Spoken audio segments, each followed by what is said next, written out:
Hello, my name is Leo and welcome to another reading of The Elder Scrolls. Today we're going to be reading The Mystery of Princess Talara, Part 4, by Mira. Also I'm drinking, because I just finished work, and I got 2 days off from now. Should have like 2 weeks off, but I gotta work on some of these days. Thanks, COVID. Anyway.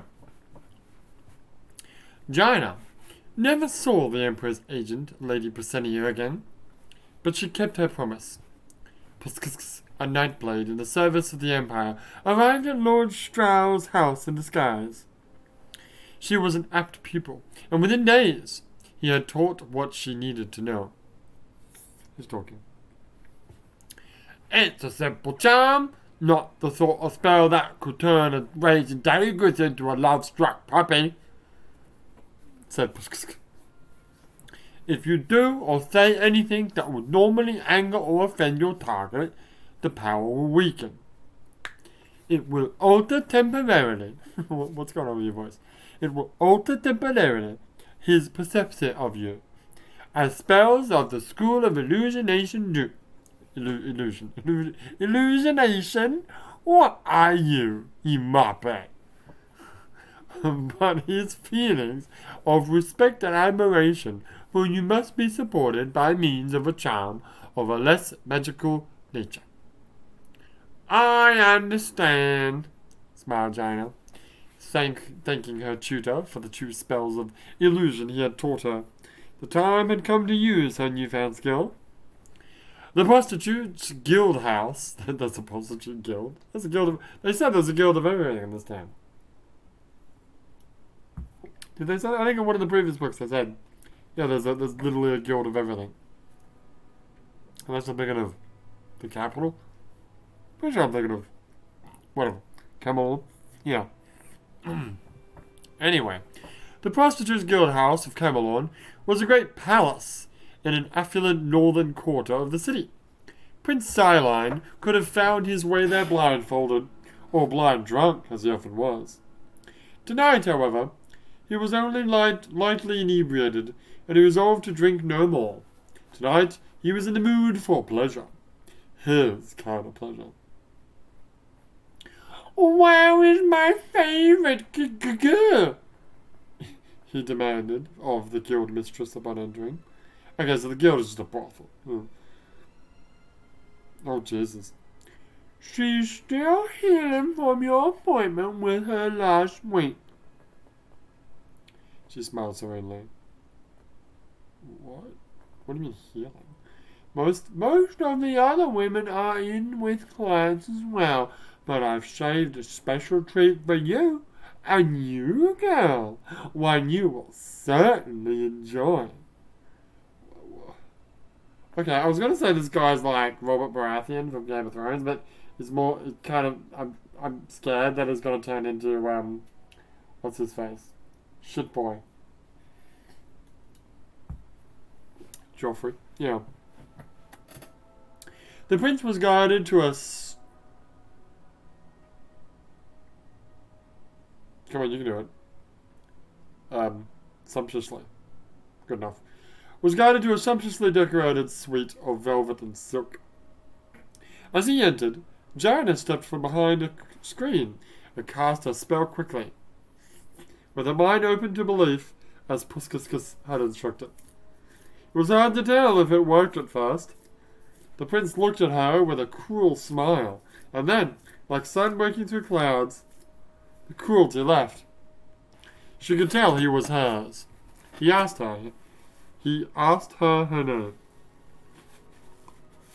I'm between names right now, she teased.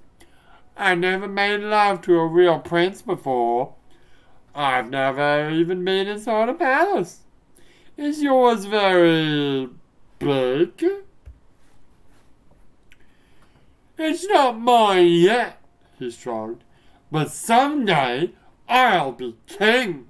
Oh God, he is Joffrey Baratheon. Sorry. I mean, let's not get started with Ned Stark. I know. Anyway. Well, this is not like Ned Targaryen or Bob Baratheon. You done? I think I'm done. Yeah. Wait, what's the last name of what's the face? I got Game of Thrones on the mind because I was playing Yakuza 7 while listening to the fourth Game of Thrones book on audiobook. What's the surname of what's her name? Jesus, I've forgotten her name. The woman who marries the girl who marries Joffrey, and then Joffrey dies, and then she marries Tommen, and then she dies, and then Tommen dies. I don't even remember her first name. Shut up. Hang on. What's her first name? Marjorie Tyrell. That's it, Tyrell. Yeah. Nick Tyrell. It's not quite as good. Baratheon's a more fantasy kind of name. It works with Ned Stark can work because Stark's a very very simple sort of name. But yeah, Ned Baratheon is kind of. Anyway, sorry. I've been drinking. Did I mention that? It would be wonderful to live in such a place. China cooed. 1,000 years of history. Everything must be so old and beautiful. The paintings and the books and statues and tapestries. Does your family hold on to all their old treasures? Yes, hoarded away with a lot of boring old junk in the archive rooms of the vaults. Please, may I see you naked now?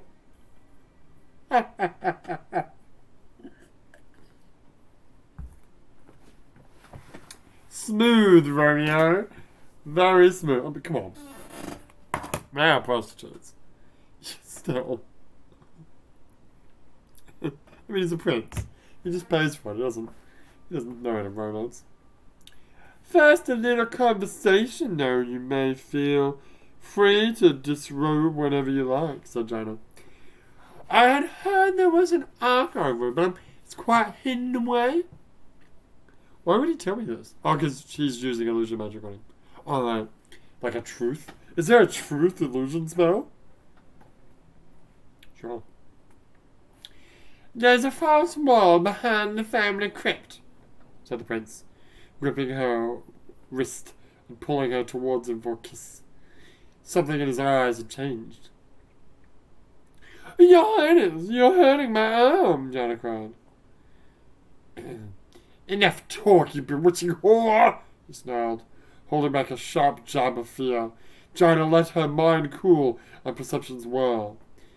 As his angry mouth touched her lips, she cast the second spell she had learned from her illusionist mentor.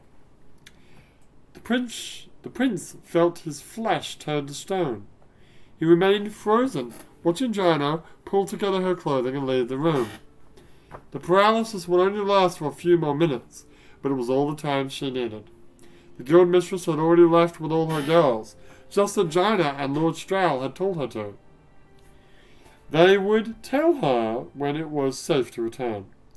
She had not even accepted any gold for her part in the trap. She said it was enough that her girls would not be tortured anymore by that most perverse and cruel prince. What a terrible boy, thought Joanna as she raised the hood on her cloak and raced through the streets towards Lord Strau's house. It is good that he will never be king. Why would he never be king? Because she's got a serpent. Oh. The following morning, the king and queen of Camelot held their daily audience, with various nobles and diplomats. A sparse gathering. The throne room was largely empty. It was a terribly dull way to begin the day. In between petitions, they yawned regally. You ever heard a Shiba Inu yawn? It's the cutest thing in the world. They open their mouth, don't make a sound, and then go, ow, as they close their mouth. Ow. Anyway, I have a Sheba, so I don't know all about it. Well, Sheba was super popular. I don't know if they're popular all over Japan, but they're very popular where I live. Anyway, wow, I've drunk like the equivalent of like 3 shots of rum in the course of this video. Yeah, I'm gonna pour myself another one. Don't stop me. Anyway, please hold. I'm gonna put rum in this McDonald's cup. I just went to McDonald's, so that's too much rum. That's way too much rum. Don't worry about it. I just went to McDonald's, so I got a Coke at McDonald's. I didn't actually need a Coke, because I know that I have Coke at home, but the wife wanted Coke, so we got Coke. And then she gave me the rest of it, which is like half a medium size Coke. Well, Japan medium, which is smaller than a... Oh, that's rummy. Oh god, I tried a rum and Coke. Well, no, not a full rum and Coke, obviously. I tried 1 part rum, 1 part Coke. Yeah, that's a bit too much rum. It's a bit too much. So I'm like, yeah, let's not do that. Anyway, where was I? You were about to... Oh, they yawned regally, right? You're talking about Sheba, Inu. Alright. Yeah, Karen. What happened to all the interesting people? Wait, what happened to all the interesting people? The Queen murmured. Where's our precious boy? I heard him. Wait, this is the King, right? I heard him. Wait, I don't know. Do Robert Baratheon. I can't do Robert Baratheon. Try. I can't do it. That's just too much. You need to put more Coke in that fucking... Yeah, but it's McDonald's Coke. I can't mix it with regular Coke. It'll be weird. Just drink the overly rummed Coke. It's more like Coke flavored rum. No, sorry, I know it's sacrilege to mix the fucking syrupy Coke you get at McDonald's with just Coke out of a bottle, but if I don't put fucking Coke in this thing, I'm gonna die. Ugh. Oh no! The worst thing just happened. I dropped the cap of the bottle of Coke, and it landed on the ground. And I swear, it's like a miracle. It always lands face up. I mean, you know what I mean? Yeah. I was like, oh my god. And then this time it landed face down. And there's a bunch of, like... Well, let's be honest. There's a bunch of dead skin on the ground. Because I'm molting. And all the dead skin probably got onto the wetness of the bottom of the cap. And I blew it, but I probably didn't blow it hard enough, so now there's probably dead skin in my Coke. There's also larger quantities of rum in the Coke, so it's kind of evens and stuff out. Get to this fucking story, sorry.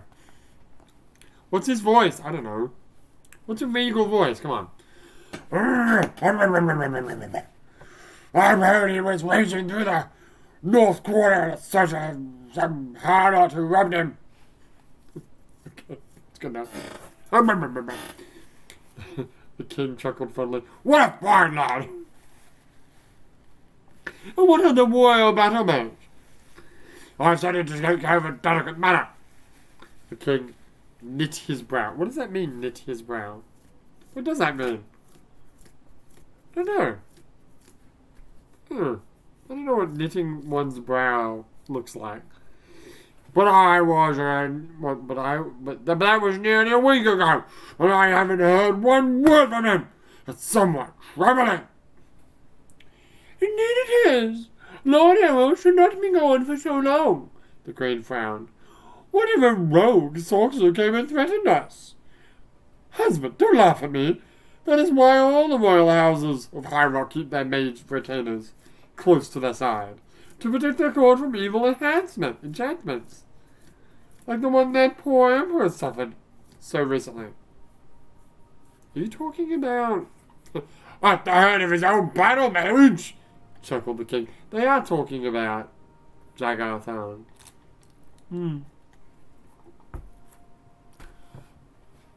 Lord Errol would never betray you like that, and you well know it. He has been your employee since you were Duke of Orleans. To even make that comparison between he and Jagathan, really? The Queen waved her hands as Mr. It is that sort of lack of trust that is ruining kingdoms all over Termiel. Now, Lord Stroud tells me. There's another man that's gone missing, mused the king. The ambassador? The Queen shook her head. No, he's here. He was desirous to meet... Excuse me. To visit the crypts and pay homage to your noble ancestors. So I directed him there, and I can't think of what's keeping him so long. He must be more pious than I thought. Keep drinking. Yeah, I know. Well, it is a 20-pager. God, it is. Well, legitimately 20-page too. Wow. Almost. Wait, I've gone too far. Is this where I am? This is where I am, yeah. Oh, Jesus. I'm only halfway there. Well, the good news is I'm drunk enough that I don't really care. Alright. Keep going! She was surprised to see the king rise up alarmed. Why didn't you tell me? Before she had a chance to reply. The subject of their conversation was coming through the open door to the throne room. On his arm? And on his arm, pretty sure it's and on his arm was a beautiful fair-haired woman in a stately gown of scarlet and gold, worthy of the highest nobility. The Queen followed her startled husband's gaze, and was likewise amazed. Who's talking? I had heard she was taken with one of the harlots from the flower festival, not a lady, she whispered. Why, she looks remarkably like your daughter, the Lady Juliana. That she does, the king gasped. Or her cousin, the Prince Talara. Do it again. The Prince Talara. Talara. The Prince Talara. Princess. Oh, it's the princess. The Princess Talara. I just giggle every time I say Talara. The nobles in the room also whispered amongst themselves. Though few had been at court 20 years ago, when the princess had disappeared, presumed murdered like the rest of the royal family, there were still a few elder statesmen who remembered. It was not only on It was not only on throne. It was not only on the throne that the word Talara passed through the air like an enchantment. Lord Style, will you introduce us to your lady? The Queen asked, with a polite smile. In a moment, your highness? Wait, that's not his voice. No. In a moment, your highness. But I'm afraid I must first discuss pressing matters, Lord Style replied with a bow. Might I request a private audience? The king looked at the imperial ambassador, trying to read into the man's expression. With a wave of his hand, he dismissed the assembled and had the doors shut behind them. No one remained in the audience room but the king, the queen, the ambassador, a dozen royal guards, and the mysterious woman.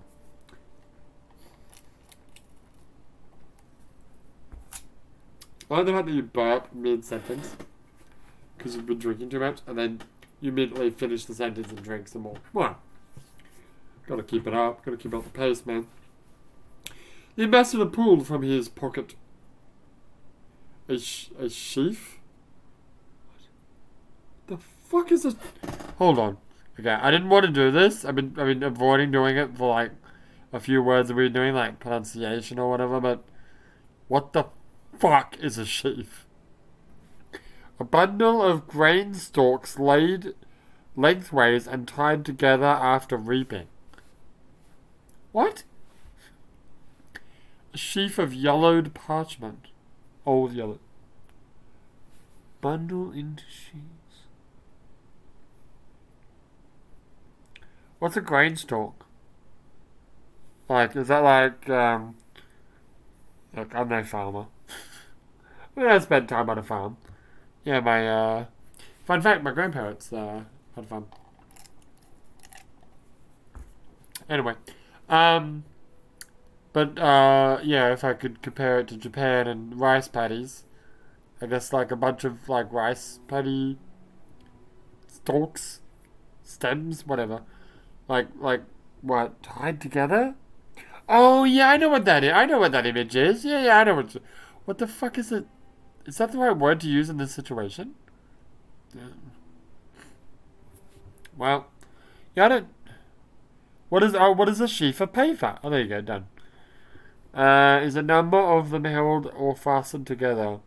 He took out a sheaf of papers, leafed through them. Oh, it's just a bunch of paper. It's just like a bunch of paper, like paper clipped together. Wow. I mean, obviously not. There's context, but you know what I mean.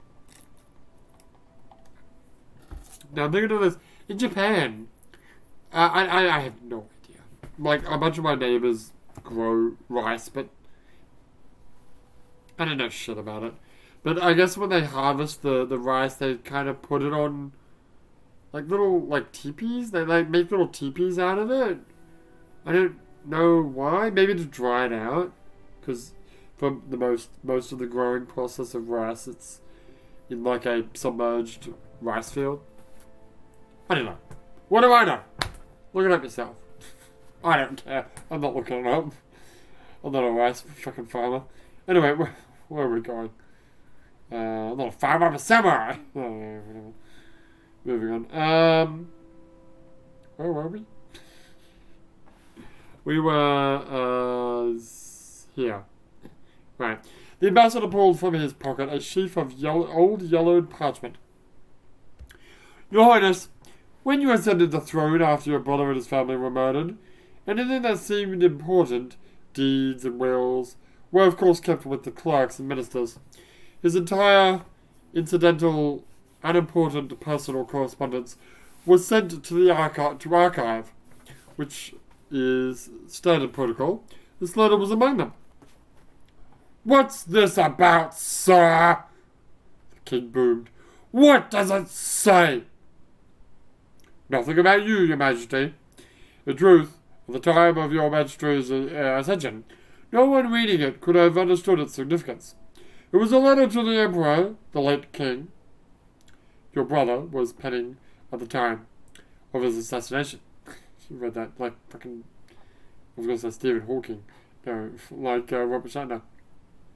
Robert Shatner? Oh my god. William Shatner. Jesus Christ. Anyway, concerning a thief who had been... Oh, Jesus, gross person. I'm sorry, I apologize. I apologize for my friend here. Concerning a thief who had been a mage priest at the temple of Sethrit here in Camelon. His name was Jagathan. Jagathan? The queen laughed nervously. Why, we were just talking about him. Than had stolen many books of power and forgotten spells, and lore about such artifacts as the Staff of Chaos, where it was hidden and how it could be used. News travelled slowly to the westernmost high rock, and by the time the king, your brother, had heard that the emperor's new battle mage was a man named Jagathan, many years had passed. I'm going to drink, hold on. You don't have to drink. No, I want to drink. The king had been writing a letter to warn the emperor of the treachery of his imperial battle mage, but it was never completed. Oh, really? The plot thickens. Got a good old arena lore here. The Lord Strahl hurled up the letter. It is dated on the day of his assassination in the year 385, 4 years before Jagathan betrayed his master, and began the 10 years of tyranny of the imperial simulacrum. This is all very interesting, the king barked, but what does it have to do with me? The late king's assassination is now a matter of imperial concern, and I have a confession from your royal battle mage, Lord Errol. The king's face lost all colour. You miserable worm! Oh, he really is Robert Baratheon, isn't it, this guy? Then maybe the queen should have been Cersei. I don't know. I don't know how to do a Cersei impersonation. It's more like doing a, I've got a name. Lana. I've got a name. Don't worry. Anyway. You miserable worm! No man may threaten me! Neither you nor that whore! Nor that letter will ever see the light of day again! Guards! Wow, I really redlined that line. The royal guards had sheathed their blades and pressed forward. As they did so, there was a sudden shimmering of light, and the room was filled with Imperial Nightblades, led by They had been there for hours, lurking invisibly in the shadows. In the name of His Imperial Majesty Uriel Septim the Seventh, I arrest you, said Strahl. The doors were opened and the king and queen were led out, heads bowed. Jaina told where he would most likely find their son, Prince Silent. The courtiers and nobles who had been in the audience chamber sneered at the strange, solemn procession of the king and queen to their own royal prison. No one said a word. When at last a voice was heard, it startled all. The Lady Julia had arrived at court. What is happening? Who dares to usurp the authority of the king and queen? Lord Strahl turned to We would speak with the Lady Julia alone. You know what needs to be done. Nodded. The doors to the throne room closed once again. The courtiers pressed against the wood, straining to hear everything. Though they could not say it, they wanted an explanation almost as much as her ladyship did. And that was The Mystery of Princess Talara, Part 4 by Merith. This has been a reading of the Elder Scrolls. But for now, my name is Leo, and I will see you next time.